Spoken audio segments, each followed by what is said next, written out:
दिन पही दिन लोगवा जल्लाद होई जात बाड़। मेहरी हो मारेली अपने ही मरदा के, मेहरी हो मारलिए हो राम अपने ही मरदा के। पवन कसूरवा पावेले राम, अरे कोही तवन मरना ही मारे ले अपने मेहरिया के हो, अपने मेहरिया के हो राम।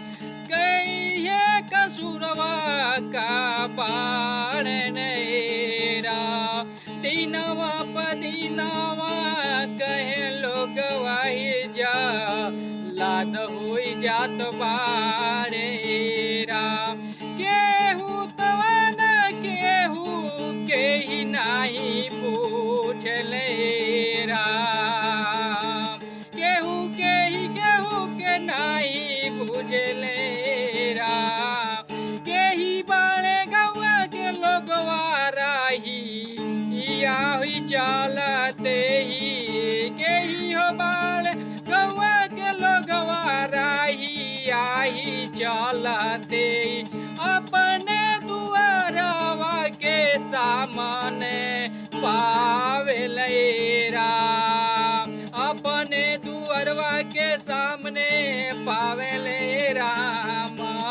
मारी के गिराई दे ले राम, किया राम के ही बाल दोष मन लोगवाए राम।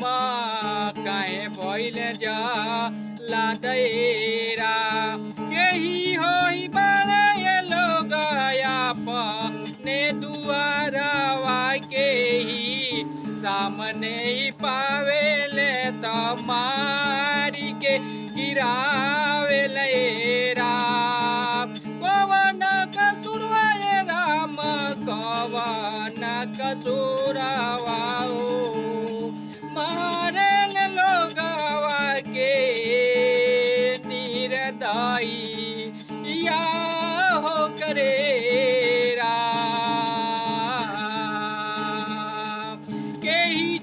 केही के नाही केहू तवन पूजेला। एक रही बदलाए राम, सब कोई अपना के बीच बुझेल लाए राम। ए नाही समझेला हमरा से बढ़ के ऊपर ऊपर राम जी बैठल बड़े किया हो रा। मृत ही लोक में आके ही सब दवा गिरावत बाणे, सब निर्दयिया हो करेरा। ये नाही बोझले उपराम बैठल बाले भेज के ही मृत लोक। एक दिन एक ही दिन खबर ली है राम जी एक दिन राम जी खबर ली है।